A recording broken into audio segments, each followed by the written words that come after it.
¿Cómo están, iglesia? Buenas tardes. Es para mí un honor estar aquí. Gracias, pastores, por la confianza. Y a mí me tocó la primera palabra de Jesús en la cruz. De estas primeras 7 palabras a mí me tocó abrir. Y ahí podemos localizar en Lucas 23:34 estas palabras de Cristo que dice: y Jesús decía, perdónalos porque no saben lo que hacen. Mira, en sí la cruz ya es totalmente una predicación para ti, para mí. Pero me encanta cómo a través de estas palabras, las últimas palabras de Cristo en la tierra, antes de resucitar, nos hablan tanto de su carácter, tanto de su corazón. Y esta primer palabra dice que Jesús, estando crucificado, dice: Padre, perdónalos porque no saben lo que hacen. Y me encanta porque aún en sus mayores momentos de sufrimiento, Cristo nos modela la vida que tú y yo debemos llevar. Y me encanta cómo en el momento de mayor sufrimiento de Cristo, Él nos enseña una cosa que quiero mostrarles aquí. Número 1, Él sabía a quién recurrir en sus momentos difíciles.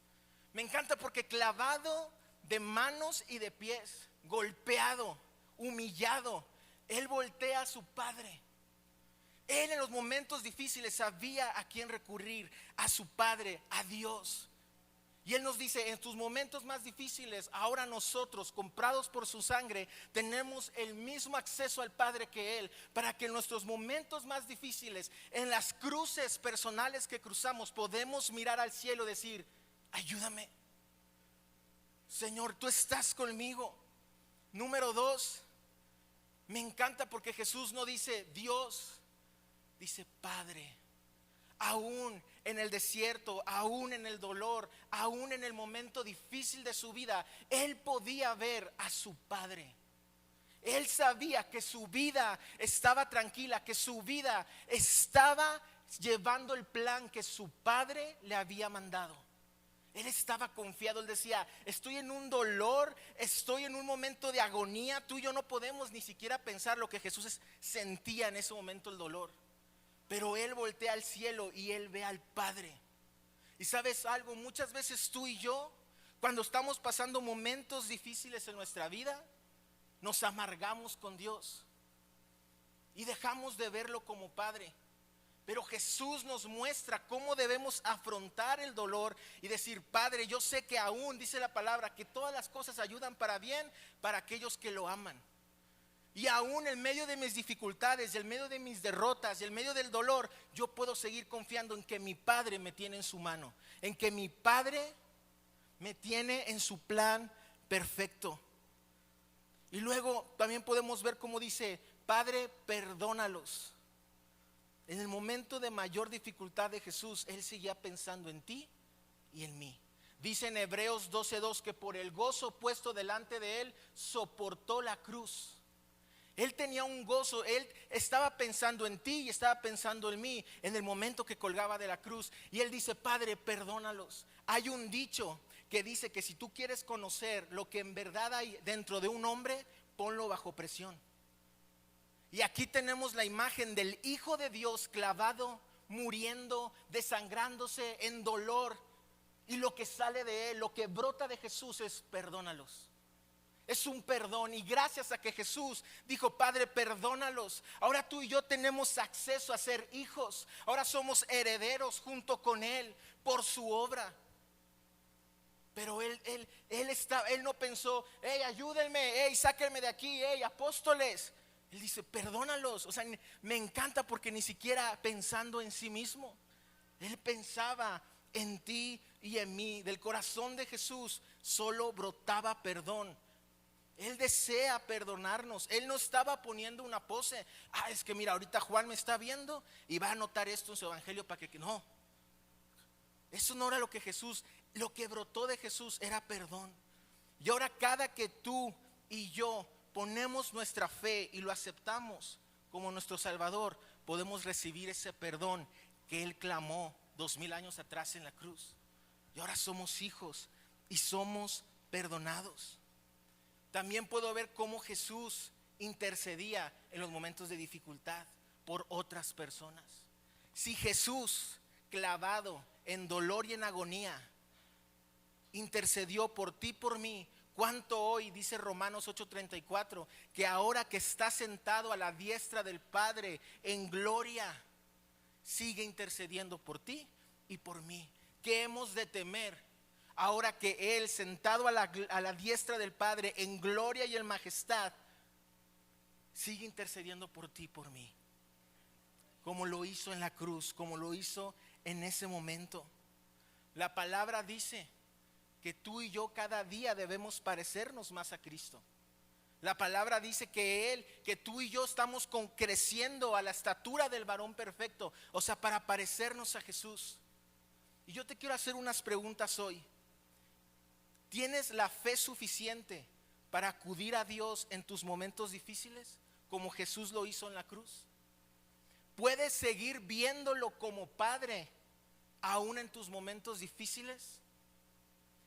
¿Puedes dejar atrás el egoísmo y sacar una bendición desde lo más profundo de tu ser para aquellos que te están dañando? A Jesús lo estaban matando y Él dijo: Padre, estos que me están matando, perdónalos, no saben lo que están haciendo, perdónalos. ¿Puedes perdonar de corazón a aquellos que te han ofendido? Y por último, ¿puedes despertar al dulce llamado de la intercesión en medio de tus momentos difíciles? Como en unas simples palabras nuestro Señor nos deja un ejemplo y nos deja algo para decir: sean como yo, aún en los momentos de mayor dificultad, porque Él aún en la cruz pudo decir: Padre, perdónalos porque no saben lo que hacen. Dale un fuerte aplauso al Señor. Gracias.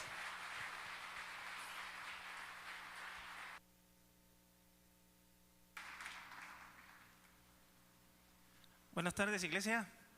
Bendiciones para todos en este día.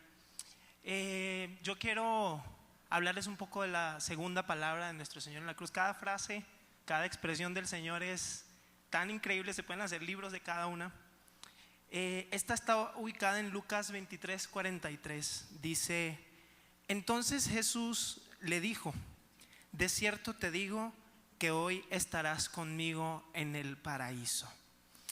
Digo, esta frase en labios del Señor, ¿no?, es un poderoso bálsamo, ¿no?, de consuelo, de fortaleza.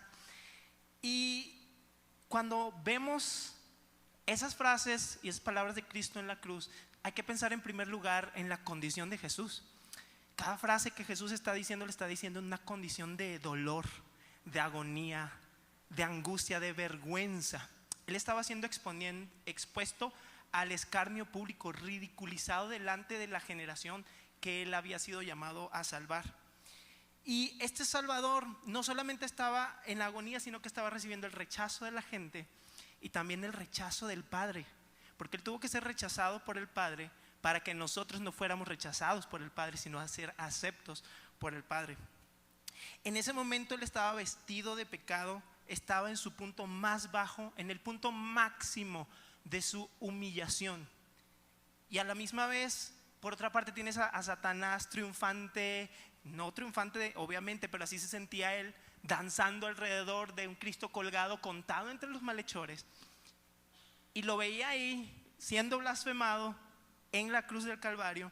Y luego tienes esta segunda idea, esta segunda reflexión, que no es solo la condición de Cristo contado como un ladrón más, como un malhechor más, sino que tienes a dos hombres al lado de Jesús ahí en la cruz.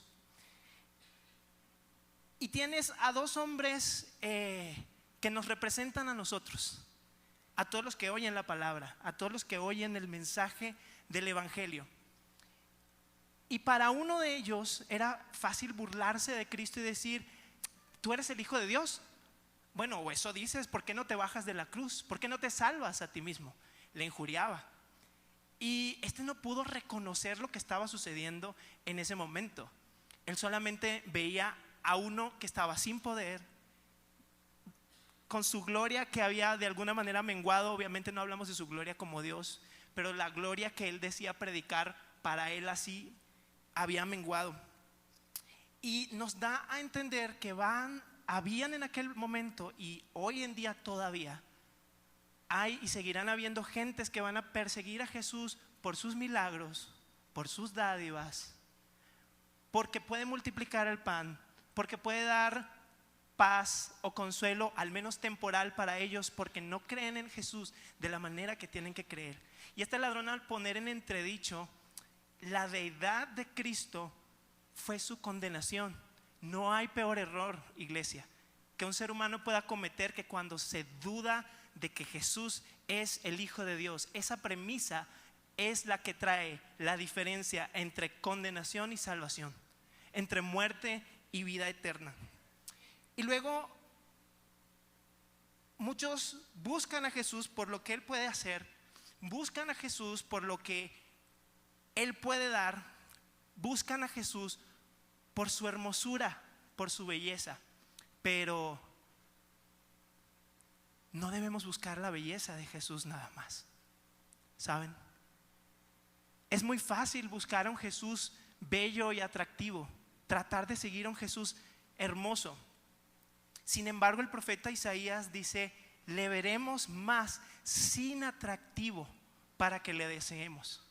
Y cuando él dice esto, está simplemente recordándonos que nosotros somos partícipes con Cristo de sus sufrimientos, que es lo que muchas veces otros no quieren recibir en conjunto con Jesús. Luego tenemos a un segundo hombre. Este segundo hombre es el otro ladrón, que lo ve, que lo reconoce y dice: este es el Hijo de Dios. Y logra conectar dentro de su corazón con la revelación, las raíces de la revelación del Hijo de Dios. Algo que no pudo hacer por cuenta propia, sino que de alguna manera le fue revelado de manera celestial. Jesús mismo, colgado delante de él, estaba predicándole el evangelio. Él era el evangelio encarnado en ese momento y se lo estaba predicando de frente. Y este hombre, de pronto, ese velo se le quitó y comenzaron a cobrar vida en su mente las profundas profecías del Antiguo Testamento delante de sus ojos, y dijo: este es el Hijo de Dios, tengo que creer en él. Y lo impulsa a pronunciar las palabras que motivan la frase de Cristo cuando dice: acuérdate de mí cuando vengas en tu reino. Y esa frase, acuérdate de mí, cuánto quisiera yo que el Señor se acordara. Y en efecto se acuerda siempre de mí, se acuerda de nosotros, que se acuerde de pronunciar nuestro nombre cuando venga en su reino. Y luego pronuncia, motivado a esto, Señor, pronuncia a este ladrón las palabras: te digo que hoy estarás conmigo en el paraíso. Y luego esa palabra, no hoy, que le revela a este hombre: tan pronto como cierras los ojos a esta realidad, los vas a abrir a una nueva realidad conmigo. Y es igual para nosotros. Cerramos los ojos a esta realidad, los abrimos a una. La diferencia es que nosotros todavía tenemos tiempo, no estamos en una cruz, ¿verdad? Todavía tenemos tiempo de vivir para nuestro Señor, de desearle sin atractivo. Y luego esa otra palabra, paraíso, esa palabra me encanta y creo que tiene todo el peso en esta frase de Cristo, porque es una palabra que nos sumerge en una realidad que pocas veces pensamos. Reflexionamos más en nuestra mente en las cosas terrenales. Nos hemos forjado un paraíso aquí en la tierra, de lo material, de lo tangible, de lo que podemos tocar, de lo que podemos ver. Pero Jesús, sin atractivo, al menos en ese momento, nos dice: yo soy tu paraíso.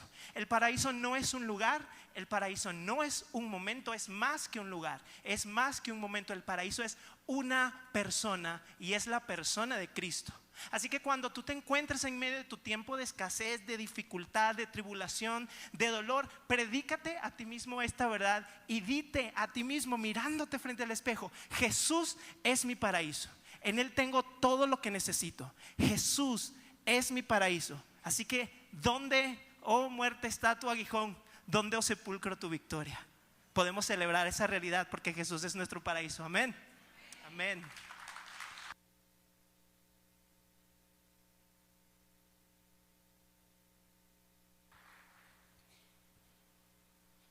Hola iglesia, ¿qué tal? Ahí andan medios dormidos, pero bueno, a mí me tocó la tercera palabra. Si la quieren buscar, se encuentra en Juan capítulo 19, versículo 26. Dice: cuando vio Jesús a su madre y al discípulo a quien él amaba que estaba presente, dijo a su madre: mujer, he ahí tu hijo. En esta palabra podemos pensar o creer que simplemente como Jesús ya estaba en pues ya estaba en los últimos momentos de su vida y estaba delirando o simplemente se estaba despidiendo de su madre, pero en medio de estas palabras hay un mensaje vital que Jesús quiere dejarnos a cada uno de nosotros. ¿Por qué? Porque cuando pensamos en el ministerio de Jesús, en lo que Él vivió a lo largo de esta vida, se basaba simplemente en el deseo de su corazón, porque nosotros nos encontráramos con Él. Y en medio de ese deseo, en medio de ese de que nosotros nos encontráramos con Él, Él cuidaba de las personas y Él las protegía. Él las alentaba y Él trataba de sacarlas adelante. No importaba si estas personas se lo merecieran o no, Jesús estaba dándoles la mano. La mayoría de las veces no lo merecían y tampoco nosotros merecíamos su sacrificio, pero Él extendía su gracia, su amor con nosotros, simplemente porque así es Él. Entonces, un ejemplo muy claro de esto es cuando Juan el Bautista muere. Jesús se entera y la Biblia nos habla que Él decide alejarse, irse a un lugar solitario para pasar su dolor, para pasar su duelo. Pero lo que a mí me parte el corazón es cuando menciona que Jesús voltea y ve que hay una multitud, y las palabras que dicen es: Él tuvo compasión de ellos y los sanó.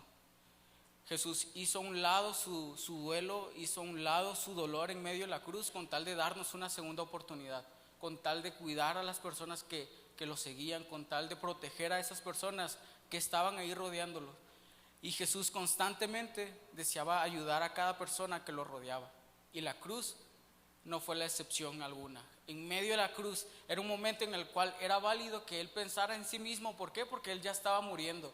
Era un momento en el cual estaba sufriendo y pudo pensar en sí, pudo tener su atención únicamente en Él. Pero Jesús, su corazón iba más allá. El corazón de Jesús se centró en mirar a María, en mirar quién estaba solo, para seguirle extendiendo un cuidado, para seguirles extendiendo una protección. Jesús permaneció centrado en otros hasta el final. Esto es bien importante porque así como Jesús cuidó de su madre hasta el último minuto, Jesús sigue cuidando de nosotros. No ha pasado un día, no ha pasado un año sin que Dios cuide de ti, sin que Dios cuide cada cosa que pasa en tu vida. Jesús sigue cuidando de ti. ¿Por qué? Porque Él te ama, porque Él se entregó por ti por amor. Entonces no hay nada que puedas hacer como para ganarlo, y no hay nada que puedas hacer para evitar que Él te ame. Esto nos tiene que dar en verdad una paz. ¿Por qué? Porque a través de estas palabras: mujer, he ahí tu hijo, Jesús nos lleva a recordar que nuestra vida está segura en Él. Que así puedan haber días complicados, días donde no vemos una salida, Jesús sigue estando con nosotros. Y este capítulo 19 nos regresa un poquito a entender el capítulo 16, cuando Él dice: yo he dicho todo esto para que tengan mi paz. Aquí en el mundo tendrán muchos problemas y tristezas, pero anímense, yo he vencido al mundo. Cada palabra que Jesús dijo en la cruz no eran palabras de delirio, eran palabras que quería dejar esperanza en nuestra vida.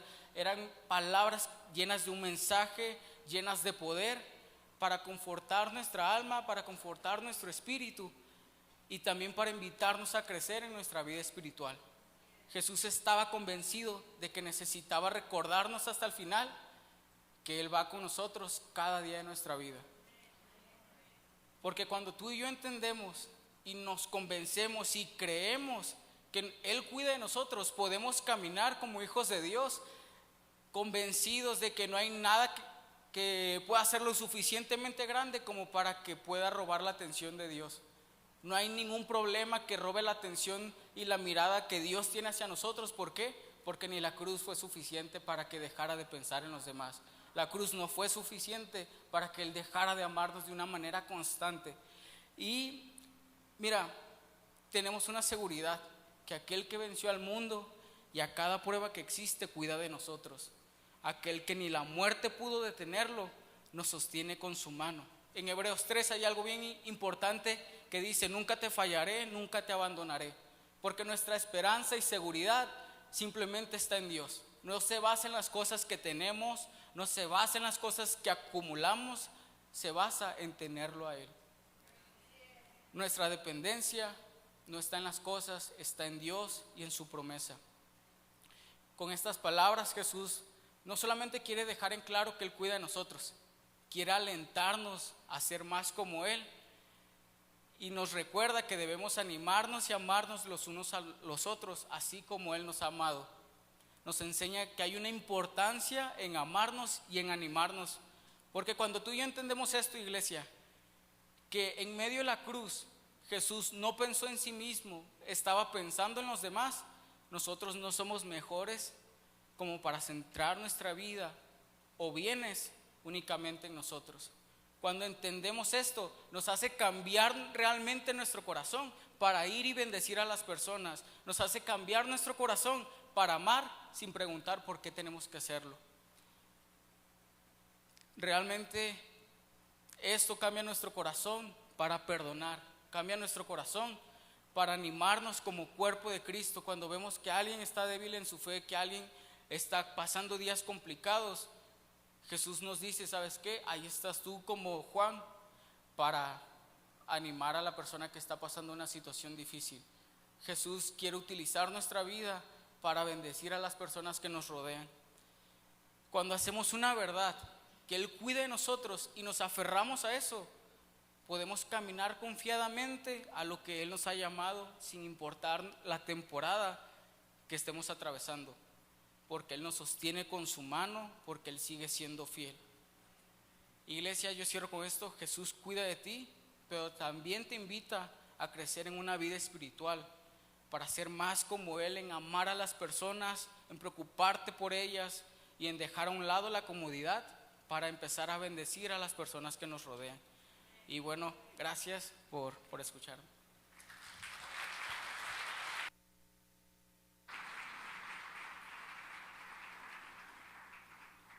Muy bien, yo estoy supliendo al cuarto de los que iban a compartir aquí, que no pudo estar, pero esta es una palabra, la cuarta palabra de Jesús en la cruz, está en Mateo 27:45 y dice: desde la hora sexta hubo oscuridad sobre toda la tierra hasta la hora novena.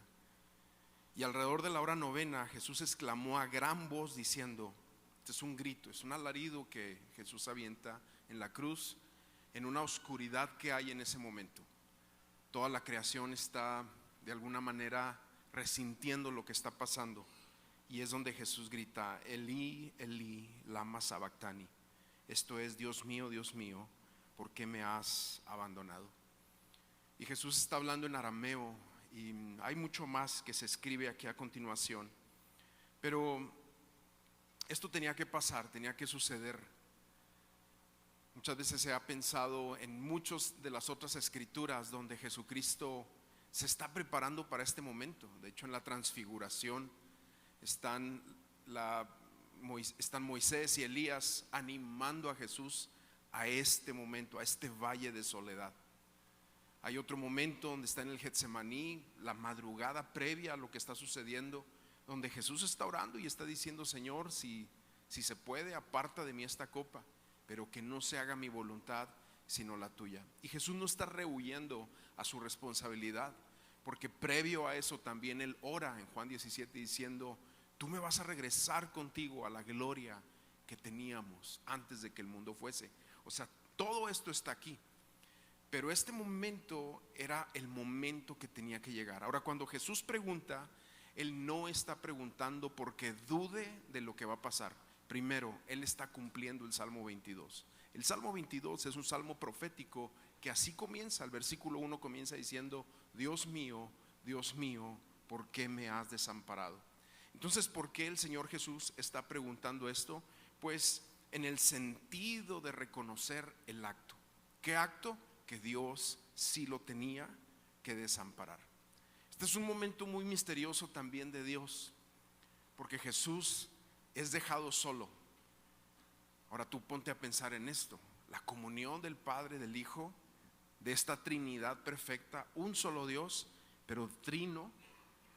Por un momento se ve de alguna manera en un misterio, y este misterio es eso: que tenía que Jesús ser separado de Dios para que se diera nuestra redención.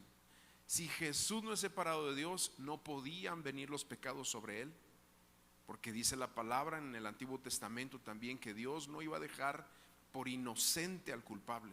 Y Jesús en esa cruz está llevando el impacto de un Dios justo que tiene que castigar con su ira el pecado del ser humano.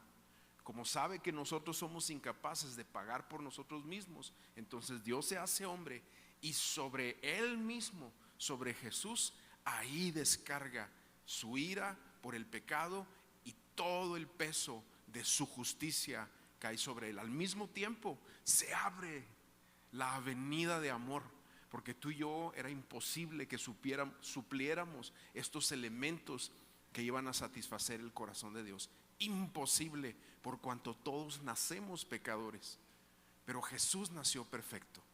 Él es, cuando Juan lo ve venir, dice: he ahí el Cordero perfecto que quita el pecado del mundo. ¿Cómo lo iba a quitar?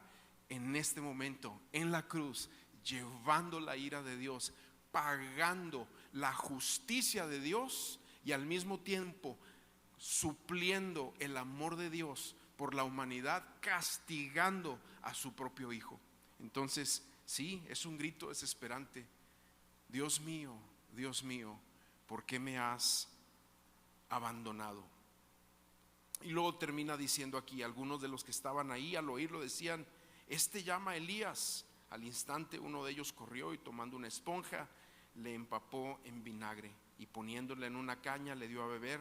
Pero otros lo dijeron: deja, veamos si Elías lo viene a salvar. Porque lamentablemente el ser humano así es. El ser humano fue creado por Dios con un elemento que Dios le otorgó, y es la capacidad de escoger, una voluntad para escoger si reconocer a su Dios o rechazar a su Dios. Y aquí lo que tú acabas de ver, primero vimos en una de las palabras anteriores que uno de los ladrones al lado de Jesús lo escoge y dice: yo te escojo, te reconozco como mi Dios. Pero ahora tú ves a otros que están ahí diciendo y burlándose: déjalo, a ver si es cierto que Elías viene, porque no están entendiendo lo que pasa. Elí, Elí, lama sabactani, Dios mío, ¿por qué me has desamparado? ¿Por qué me has abandonado? Lo bueno de eso es que Dios a nosotros ya no nos abandona. Una vez que Jesús cumple con su sacrificio, no hay nada que el amor de Dios, no hay nada que su amor lo vaya a separar. Romanos capítulo 8 termina diciendo ahí: ¿quién nos podrá separar del amor de Cristo? Nosotros no somos separados porque Jesús ya fue separado en un momento, en un instante. Después de eso, venciendo la muerte, traído de la muerte por el Espíritu Santo, el poder del Espíritu Santo, Él toma todo para Él. Así que yo quiero decirte algo: si tú llegaste hoy o si en algún momento en tu vida de repente sientes como que si te sientes solo o abandonado, ahorita escuchábamos en las palabras que nos acaban de dar, hay momentos así. Pero aunque tú te sientas así, legalmente ya no eres abandonado por Dios, porque Jesús ya llevó ese precio por nosotros. Amén. Bueno, Dios les bendiga.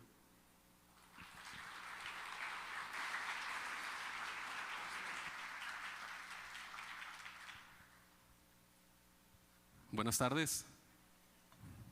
Así me dijeron, buenas tardes, qué bueno. A mí me toca abordarla a continuación, la quinta palabra.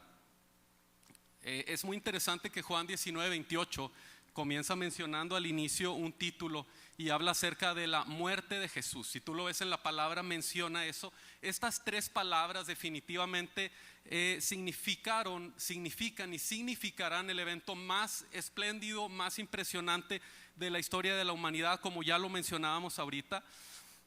Y vamos a ver Juan 19:28, comienza con la siguiente frase, dice: Jesús sabía que ya había hecho todo lo que Dios le había ordenado. Veamos que anteriormente a este momento Jesús ya había pasado por el huerto de Getsemaní, en donde estaba orando. De hecho, en Mateo 26:39 vemos cómo nos describe. Dice: Jesús se alejó un poco de ellos, se arrodilló hasta tocar el suelo con la frente y oró a Dios. Dijo: Padre, ¿cómo deseo que me libres de este sufrimiento? Pero no será lo que yo quiera, sino lo que quieras tú. Sabía que lo que le esperaba no sería algo sencillo, definitivamente sería un sufrimiento grande, una situación completamente que nadie ha pasado, al grado de cuando estaba en el huerto de Getsemaní. Yo creo que muchos conocemos la historia. Dice que de su frente estaban brotando como sudor con sangre. Ese es un momento de agonía tremenda que estaba teniendo, pero sabía que la recompensa que le esperaría sería incomparable. Ahora volvemos al momento en el que está en la cruz. Ya vimos lo que pasó en Getsemaní, pero cuando estaba ahí en la cruz, recordamos que pasó una agonía muy fuerte en Getsemaní. Ahora identifiquémonos con Jesús en el momento cuando está en la cruz, en el sentido de que dice, él sabía que había terminado todo lo que Dios le había pedido. ¿Cuántos de nosotros hemos pasado por ese momento o sentimiento en el que terminamos satisfactoriamente una situación? Algo difícil que estábamos pasando acaba de terminar y sabemos que viene algo mejor. ¿Alguien se identifica con eso? ¿O solo yo? Cuando yo he pasado por eso, yo he sentido una inmensa paz en ese momento, he sentido una alegría, un gozo. Imagínense a Jesús, aunque estaba pasando eso, él dice, yo he hecho todo lo que Dios me pidió. Esto mismo debió haber inundado a Jesús. De hecho, en Romanos 5, del 3 al 5 vemos, también nos gloriamos de las tribulaciones, sabiendo que la tribulación, y está padre, produce paciencia, y la paciencia prueba. Dice, y la prueba esperanza, y la esperanza no avergüenza.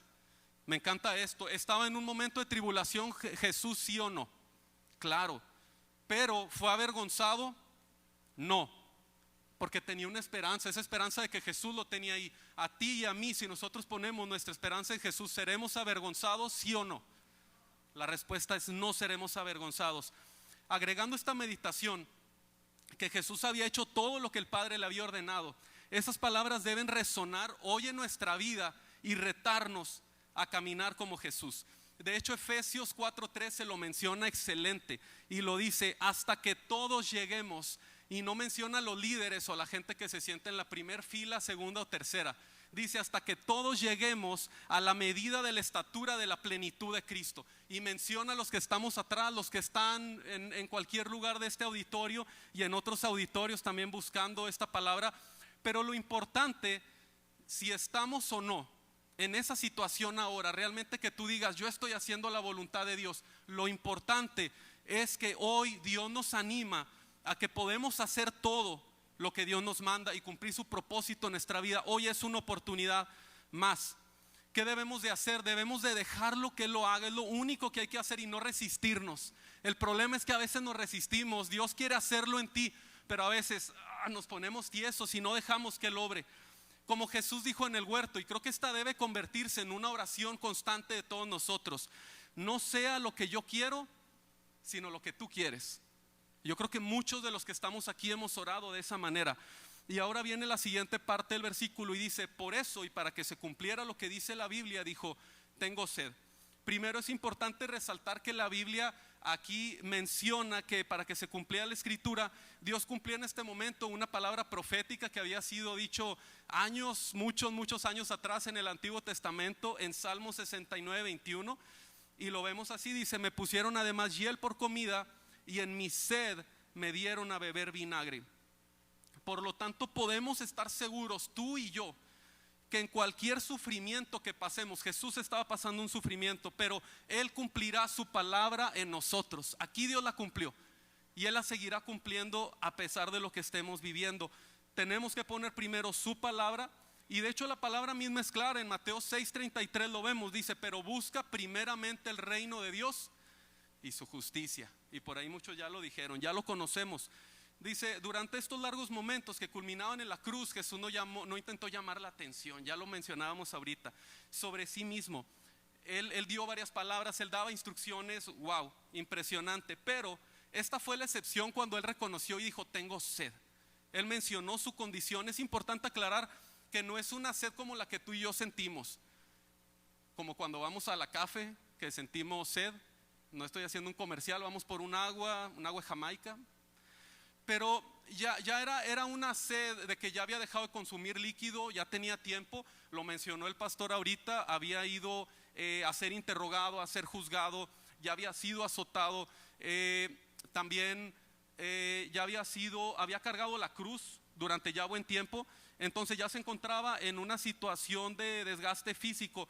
Sin embargo, lo que a lo mejor no hemos visto es que ya estaba deshidratándose también. Por la gran cantidad de sangre que estaba perdiendo, su cuerpo estaba pasando por un proceso de deshidratación. De hecho, esto nos pone cara a cara en un padecimiento humano el tener sed. Es de una persona común.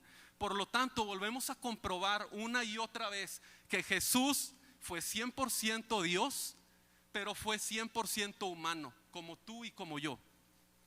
Y en esa condición demostró que tuvo sed, pasó completamente el sufrimiento de la cruz. Por lo anterior, por cualquier triste o trágica circunstancia que estemos pasando, podemos sentirnos confiados en acudir al único Dios que ese Dios nos entiende cómo nos sentimos. Podemos descansar en esta promesa. Y esto lo vemos en Hebreos 4:15, 16. Dice: porque no tenemos un sumo sacerdote que es incapaz de compadecerse de nuestras debilidades, sino uno que ha sido tentado en todo, pero no pecó. Así que acerquémonos, y aquí lo menciona, confiadamente al trono de la gracia para recibir misericordia y hallar gracia que nos ayude en el momento que lo necesitamos. Y termino con esto: no desperdiciemos tú y yo nuestra vida intentando alcanzar y acercarnos a las cosas del mundo.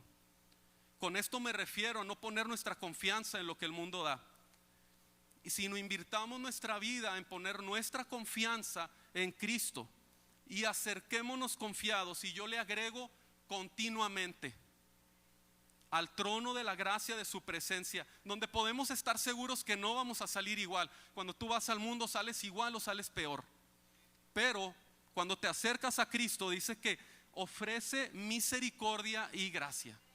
Dios les bendiga.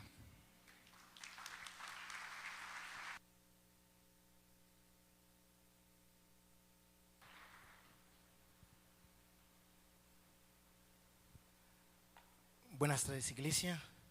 A mí me toca la sexta palabra que se encuentra en el libro de Juan, capítulo 19, versículo 30. Y dice así: cuando Jesús hubo tomado el vinagre, dijo: consumado es.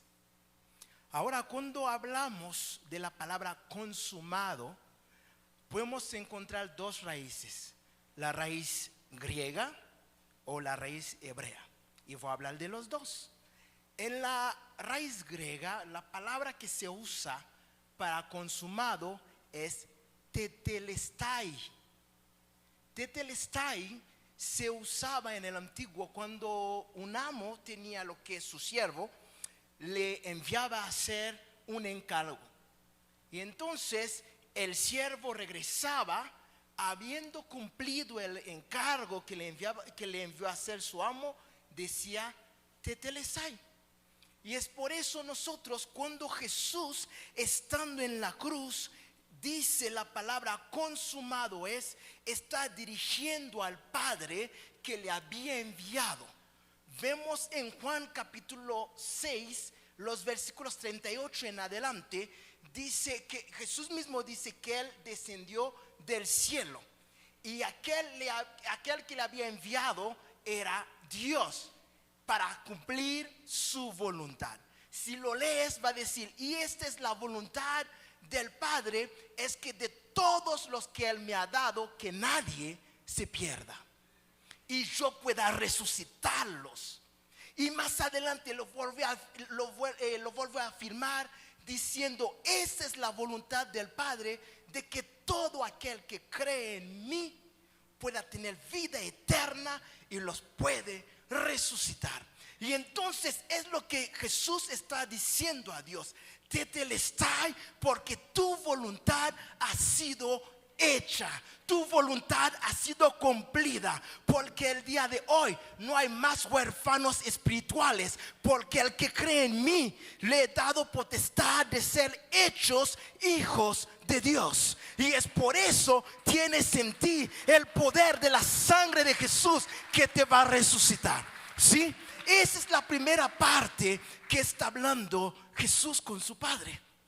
Y entonces podemos entender esto. Y la segunda parte, cuando hablamos en el idioma hebreo, vemos nishalem. Nishalem significa deuda pagada. Ahora, esta parte me llama mucha la atención, porque vemos que sí, la deuda ha sido pagada en la muerte de Cristo, pero el milagro detrás de esto es lo que me llama la atención. Hay muchos padres aquí. ¿Cuántos podrían aguantarse al ver que están maltratando a sus hijos? No es cualquier milagro. Dios, el creador del universo, ¿se acuerdan que cuando Jesús estaba en Getsemaní, solamente al decir yo soy, qué había pasado con los soldados? Entonces este milagro de Nishalem es Dios, como dice Sofonías, callándose de amor por ti y por mí. ¿En serio lo entienden? Porque Jesús mismo, siendo el Hijo de Dios, podría no ir en la cruz. Podría Dios, viendo, maltratando a su Hijo, podría decir basta. Pero dice Sofonías, Jehová está en medio de ti, poderoso, callará de amor, pero vendrá algo diferente, gozará sobre ti y sobre mí con alegría. Y entonces cuando hablamos de Nishalem, es cuando Jesús mismo, como nos dice Pablo a los Colosenses, y él anuló el acta de los decretos que tú y yo teníamos en contra de nosotros. Este acta estaba en medio de nosotros y Dios, pero estando en la cruz le dice al Padre, Nishalem, consumado es este acta, ya ellos pueden venir, porque dice el mismo Pablo a los Colosenses, dice este acta que nos era contraria, lo clavó en la cruz y triunfó sobre los principados y los potestades y les exhibió públicamente para que tú y yo pudiéramos tener libertad. Eso es la palabra consumado es. Porque el día de hoy, amados, no podemos vivir en esclavitud. Dice en Proverbio capítulo 22, aquel que debe es esclavo. Éramos un tiempo esclavos, pero con la palabra consumado es, se pagó todo. Ya puedes andar con libertad. Ya no tienes esta carga de la muerte en ti, porque Cristo dijo, consumado es. Y la palabra Neshalim tiene la misma raíz que Shalom en hebreo, que significa paz. Y entonces el mismo libro de Colosenses capítulo 1, los versículos 20-21, y dice, a Dios le agradó por medio de él reconciliar todas las cosas que están en la tierra, que están en el cielo. Y dice más adelante, haciendo paz mediante de su sangre. El enemigo trata de diferentes maneras a que Cristo no podría llegar a la cruz. Con palabras, si tú eres el Hijo de Dios, desciéndete de esta cruz. No, él sabía que el propósito de esta cruz era nuestra redención. El propósito de esta cruz era un nuevo acta donde tu nombre y mi nombre estuviera escrito para la eternidad. Y es por eso cuando tú y yo pensamos en la palabra consumado es, brinca de alegría, brinca de gozo, porque ya no eres esclavo del pecado, sino Cristo Jesús ha pagado todo. Que Dios les bendiga.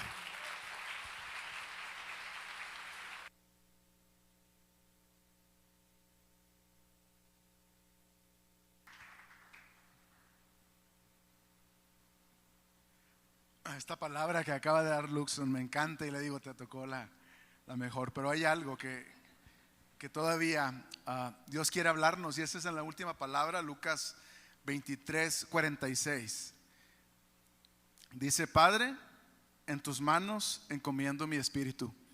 Y no sé cómo le llamas tú a tu padre, si todavía lo tienes en vida. Yo le digo pa. A lo mejor alguien le dice papá, papito. Pero lo que puedo ver en esta última palabra de Jesús es todo el amor, toda la ternura de un hijo acudiendo a los brazos de su padre, al decirle: papá, regreso a ti, regreso a estar cerca de ti, a entregarme otra vez y a vivir este tiempo de comunión. No sé si tú lo puedes ver, esa intimidad, esa relación que Jesús tenía con su Padre. Y ahorita en todas las palabras lo vimos, como Él menciona padres, a excepción de esta palabra donde Él dice: Señor, Señor, ¿por qué me has desamparado? Pero otra vez regresa este tiempo de intimidad, este tiempo de cercanía y este tiempo de entrega. Yo quiero tener esta relación con Dios. Yo quiero poder regresar con Él y decirle: papá, papi, pa, te amo y te necesito. En el Salmo 31:5 dice lo siguiente: Señor, solo en ti confío, no permitas que mis enemigos me derroten, líbrame, pues tú eres el Dios que siempre procede rectamente. Respóndeme pronto, cuando a ti clamo, inclina tu oído y escucha el susurro de mi súplica. Sé para mí la gran roca que me protege de mis enemigos. Sí, tú eres mi roca y mi fortaleza. Honra el nombre tuyo sacándome de este peligro. Líbrame de la trampa que mis enemigos han armado para mí, porque solo en ti hallo protección. Y dice esta palabra: en tus manos encomiendo mi espíritu. Tú, el Dios que cumple sus promesas, me has rescatado. Sabes, Jesús, nadie lo mató. Jesús fue crucificado ciertamente, pero ni los clavos, ni los golpes, ni la corona de espinas, ni aquella lanza que lo traspasó le quitó la vida. Él la entregó. Fíjate lo que dice la palabra de Dios en Juan 10:17. Por eso me ama el Padre. Por eso me ama el Padre, porque entrego mi vida para volver a recibirla. Nadie me la arrebata, sino que yo la entrego por mi propia voluntad, porque tengo autoridad para entregarla y tengo también autoridad para volver a recibirla. Este es el mandamiento que recibí de mi Padre. Él tiene el poder, Él tiene la autoridad. A Él nadie le quitó la vida. Él la entregó por ti, por mí, por amor y por obedecer a su Padre. Porque tú y yo no vivimos esa vida de obediencia al Padre. Tú y yo no tenemos la autoridad para quitarnos la vida y regresarla, pero hay alguien que sí la tiene, y es Jesús, y aquí nos lo está demostrando. Y así como decía Luxon también, Él tiene ese poder para tomar la vida nuevamente. Pero ¿sabes qué ocurrió en la cruz? Ahí se desarmaron los gobernantes, las autoridades espirituales, fueron avergonzados públicamente por ese poder y por esa autoridad que Él tenía. Y simplemente en esta palabra Él está regresando a los brazos de su Padre, cuando Él dice: en tus manos encomiendo mi espíritu. Sabes, hubo unas manos que traspasaron, que ayudaron a golpear esos clavos que traspasaron las manos de Jesús. Hubo manos que lo abofetearon. Hubo manos que señalaron y que buscaban avergonzarlo públicamente. Pero hay unas manos más poderosas y más grandes que todo, que son las manos del Padre recibiendo a un hijo. Y yo te quiero decir algo en esta tarde. No sé cómo te sientas, quizá hayas pasado por momentos de angustia, así como Jesús los pasó al estar orando, al estar clamando. Antes de Él, me acuerdo cuando invita a sus discípulos y los invita a orar, dice la palabra que Él estaba pasando por momentos de angustia en el Getsemaní, realmente angustiado, realmente triste. Y eso a mí me impactó mucho al leerlo, porque vi a un Jesús vulnerable. Pero ahora que Él está regresando al Padre, veo a un Jesús poderoso. Tú y yo podemos y tenemos que ser vulnerables porque somos humanos y nuestra carne es muy débil y nuestro espíritu es débil. Pero cuando depositamos nuestra confianza, cuando buscamos con esa intimidad y esta relación y esta cercanía al Padre, Él te recibe. Él nunca te desampara. Simplemente lo que estaba sucediendo ahora es que Jesús estaba no solamente entregando su vida, porque Él sabía que Él iba a volver a tomar, pero Él estaba regresando a esa íntima comunión con su Padre. Yo te quiero decir algo en esta tarde. No sé cómo te has sentido últimamente. Yo sé que algunos no la han pasado muy bien, algunos quizás no la estemos pasando bien, pero hay algo más grande y más poderoso, que siempre puedes regresar al Padre. Siempre Él tiene unos brazos abiertos para ti. No importa tu condición, no importa incluso cómo te sientas, no importa incluso si no quieres regresar, Él está ahí, como ese padre esperando al hijo pródigo. No venía oliendo bien, no venía incluso con una buena apariencia física, no venía con una buena actitud. Al padre no le importó. Dice que Él lo tomó entre sus brazos y lo besó, y le manda a traer ropa nueva, y le manda a traer calzado, y le manda a traer un anillo. Eso sucede cuando regresamos al Padre. Yo te quiero invitar en esta hora que así como Jesús dijo estas palabras: Padre, encomiendo mi espíritu, porque tú y yo no le decimos: Padre, encomienda mi espíritu? Ponte de pie y vamos a estar terminando esta palabra. Señor, tú eres grande, tú eres poderoso. Gracias, Señor, porque a través de tu crucifixión, a través de este camino, Señor, de muerte, en este lugar llamado la calavera, se suscita el hecho más grande, Señor, que es que la muerte sea vencida. 3 días después ocurre el acto más hermoso y milagroso que puede existir, que es la resurrección. Pero aquí en el camino a la cruz aprendemos a ver a un Jesús vulnerable, pero también un Jesús lleno de amor, de misericordia, pero también de intimidad con el Padre. Señor, si en esta tarde hay algunos de nosotros que te sientes quebrantado, te sientes no poder más, que sientes que no tienes un mañana, no tienes un futuro o una esperanza, cuando acudimos a ti, Padre, tú tomas el control de nuestra vida, y por eso te agradecemos, Padre. Gracias, Señor, gracias, Jesús, gracias por enseñarnos y gracias por llevarnos en este camino a la cruz.